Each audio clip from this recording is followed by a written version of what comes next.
আসসালামু আলাইকুম। আজকে আমি আপনাদের খুব সুন্দর একটা জিনিস নিয়ে হাজির হলাম। আর সেটা হচ্ছে এই যে অনেক পানির মধ্যে দেখেন এই যে একটা ট্রাক্টর দিয়ে হাল বাওয়া হচ্ছে। অনেক পানি, এখানে খুব এক্সপার্ট ড্রাইভার।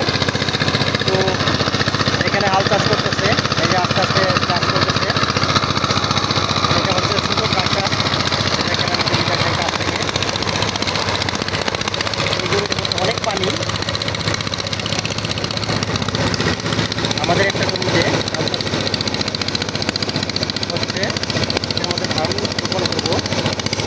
তো দেখেন খুব সুন্দর দৃশ্য। আসলে যেটা বলতে চাইছিলাম সেটা হচ্ছে কৃষিক্ষেত্রে আধুনিকতা চলে আসছে অনেক আগে মোটামুটি। তো এই জন্যে আমাদের জন্য খুব উপকার হয়েছে। এই আধুনিকতার জন্য আসলে এখন চাষ করতে সেরকম সময় লাগে না। জমি চাষ করতে গরু, লাঙল, জোয়াল এগুলোর প্রয়োজন হয় না। তো এই জমিটা দেখেন আধা ঘন্টা বা আধা ঘন্টা হচ্ছে 30 মিনিট। তো 30 থেকে 40 মিনিটের মধ্যে এটা চাষ হয়ে যাবে, এই জমিটা চাষ হয়ে যাবে। এই যে শুরু করছে পানির মধ্যে, দেখেন এই এই জঙ্গলের মধ্যে অনেক জঙ্গলও কিন্তু আছে, আগাছা যেগুলো বলা হয়।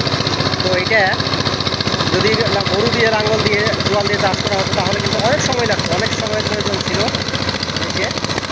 তো এখন অল্প সময়ের মধ্যে হয়ে যাচ্ছে, এটাই হচ্ছে আধুনিকতা। তারপর দেখেন যে আরও এখানে কিছু সুন্দর জিনিস দেখাই। এখানে দেখেন ওই যে অনেকগুলো বক চলে আসছে, দেখেন এটার মধ্যে অনেক মাছ আছে। তো এই যে সেই মাছগুলো খেতে ওই যে দেখেন কি সুন্দর একটা দৃশ্য।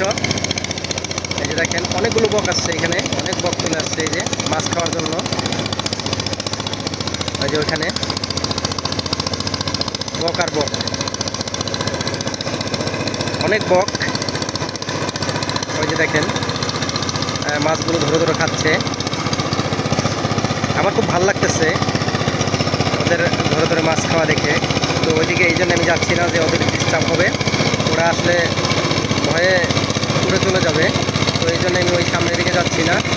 তো যাই হোক, আমি আবার এদিকে চলে আসছি। এই যে দেখেন অনেক পানির মধ্যে চাষ করা হচ্ছে। তো এইটাই আসলে খুব সহজ হয়ে গেছে আমাদের এখন কৃষিক্ষেত্রটা। দেখেন যে ওইখানে অনেক পানি, দেখেন এখানে অনেক পানি, অনেক পানি দিয়েও কিন্তু খুব রিল্যাক্সে হাল চাষ করা যাচ্ছে।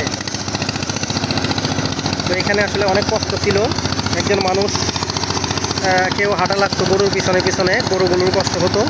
তো এখন ওই যে ইঞ্জিন দিয়ে ট্রাক্টর গরু পরিচালিত হয়, এই জন্য খুব সহজ হয়ে গেছে। দেখেন কত সহজে আসলে হয়ে গেল। এই যে দেখেন।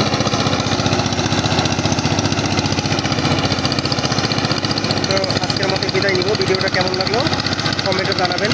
আল্লাহ হাফেজ।